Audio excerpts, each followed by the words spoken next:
Hello. Today I got a deck profile for you guys today. Since I'll be streaming this deck on Wednesday around the nighttime. I'll announce it more when I know the exact time. But this is the a Garbador list that I've been seeing a lot online. Basically, what this card does: one psychic for 20, double the items in your opponent's discard pile. This card has been hyped a lot, and this is the kind of a list that's been seen in Japan. Seen a lot of people have been talking about it online, and I think the main reason why is because of how rush decks are in this format, like how rush like Darkrai is, Mega Rayquaza, Volcanion, all that stuff is just very like get as much as you can out, discard as much as you can. Decidueye Plume is very the same way, especially with Plume just being able to discard all their items. So this just punishes all of those decks for that, and I think it's going to be really strong in this format. So this is a list that I created for it. Based on what I've seen and also kind of how I feel the meta is going to choice up. Um, so there's some stuff that's pretty standard here, like the 4-3-1 Garb is pretty standard. 3 of the Trashalanche gives you the ability to have it as a main attacker. For late game, when you go into Tauros early game, because they needed to discard resources to get rid of Tauros with Choice Band. It just does too much damage. So they're going to be ditching. They're going to be playing elixirs. They're going to be playing males to try to get ways to kill that Tauros, where this Garbador can just punish them right after that for a very low resource.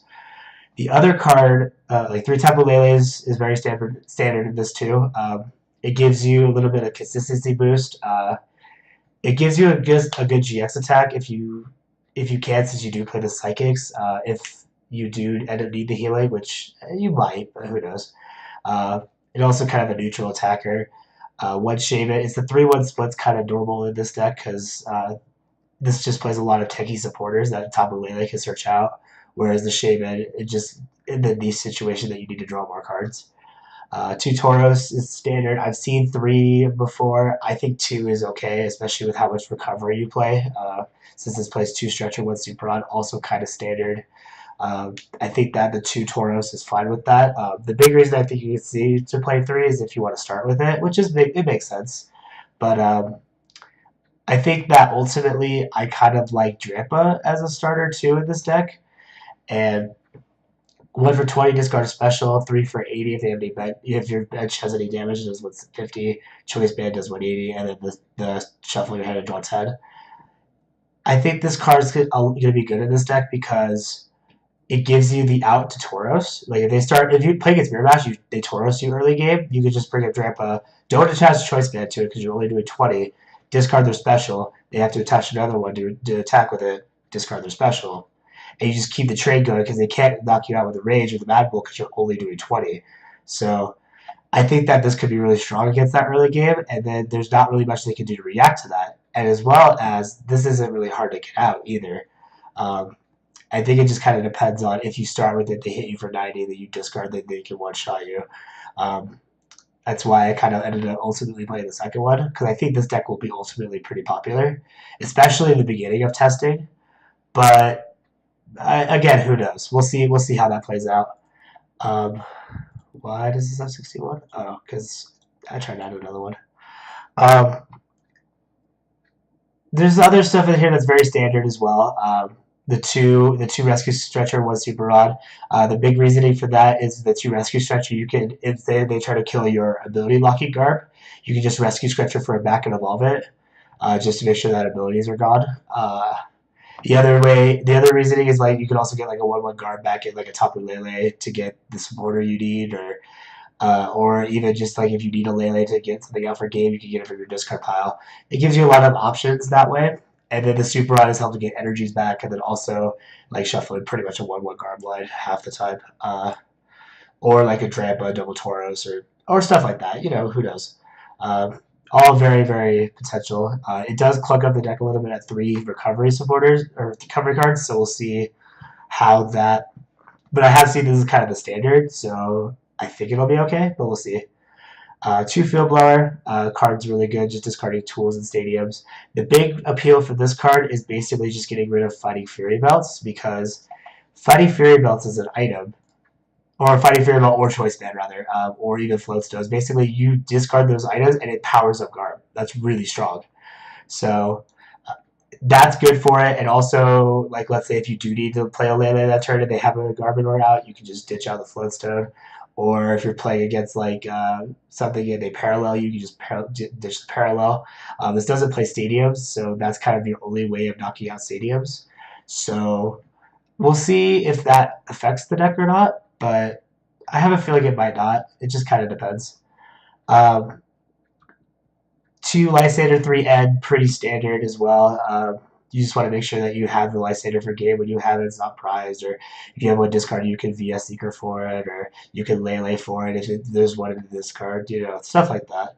Um, I've seen, I've opted to play 1 Hex. I've seen some lists play 2, just to try to make sure that like Decision Plume can't get like a ton of damage out early, and like Volcania can't like stack damage against Tauroses, which I think time will tell to see if that's a good play or not. I think it could be really strong, but again, I think the Garbodor is enough, especially with the stretchers. Since you play a four Trubbish, you should be getting out of Trubbish relatively half the time.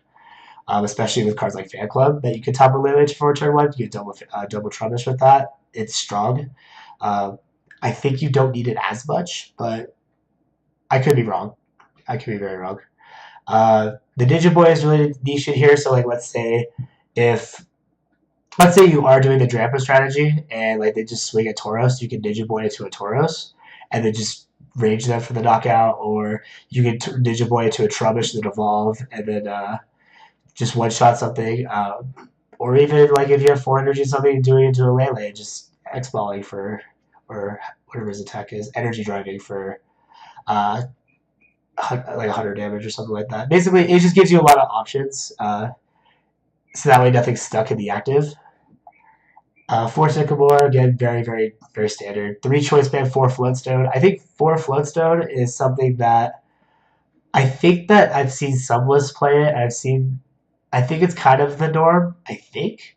3 to 4 is kind of the limit there, but I think a lot of people are opting to play 4 because of Field Blower, which makes sense ultimately, because you know that if you just like you have to play tools very carefully in this format now with Field Blower, because if you just drop a bunch of Floatstones and drop a bunch of Choice Bands, they're just going to get blown away.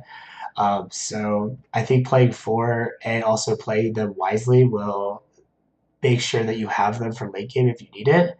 So I think that's good. I think keeping it at 4. I may opt to like maybe go to 3 and then maybe play like another switch card, like maybe Escape Rope, Switch, or Olympia. I just have to test the deck a little bit more to decide which is better than that. If I was going to opt for any of those, I think I'd do the Olympia because you can Lele for it. And you can constantly get it back with VS Seekers and stuff like that. But at the same time, the Switch or Escape Rope could be good too, especially in a deck that plays 3 to 4 Floatstone with Escape Rope, because you just bring up something that floats and retreats. But I think the deck needs a little bit more testing than that to find out. I've got 4 DCE here, 8 Psychic Energy. Again, pretty standard for this kind of list. 7 to 8 is kind of what I've seen, but I like to go to the 8 because I hate whiffing energy. It happens all the time. So I think playing 8 energy is kind of the way to go. You could play like an Oricorio if you want, just to get the extra energy. I don't really like it just because you have a lot of bench stuff as it is with the Trubbishes, the Tauros, a couple of Leles, and maybe you have to play the Shaymin. It just kind of makes things a little bit harder ultimately, but ultimately it just kind of depends on how this deck runs, how the way it plays, the way the meta shapes up, because it also can change a lot of things too. But this is the list that I will be taking into stream on Wednesday. I'll probably announce that day when I'll be streaming. It should be sometime around the nighttime, about 3-4 p.m. Mountain time. But I will confirm. I will post on pretty much everywhere I can to show that that will be the case. So you guys can get an exact time of when I'll actually be playing this deck out. This will be the deck that I play on stream. This will be the list that I play. Just to kind of give you a reference point, when you're watching the stream, you can just refer back to this video, or even just screenshot this list to be like, okay, this is what he's playing, this is how he's doing, this is his resources left in the game. You can keep track of that stuff if you like.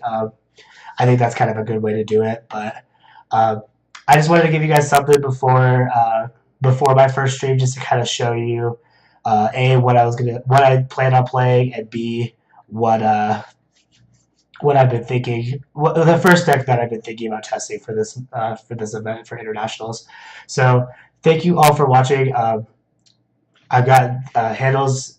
I got my social media handles in the descriptions below if you want to follow me on Facebook, Twitter, watch my Twitch stream that I'll be streaming this list on, or on YouTube when you may be watching this video. But I hope that you guys enjoyed this little deck profile of this deck. I'll be very excited to stream it on Wednesday for you guys. See what we run into, see what we play against, see how the deck holds up against certain different things, and we'll go from there. So thank you so much for watching, and I hope you've enjoyed this video.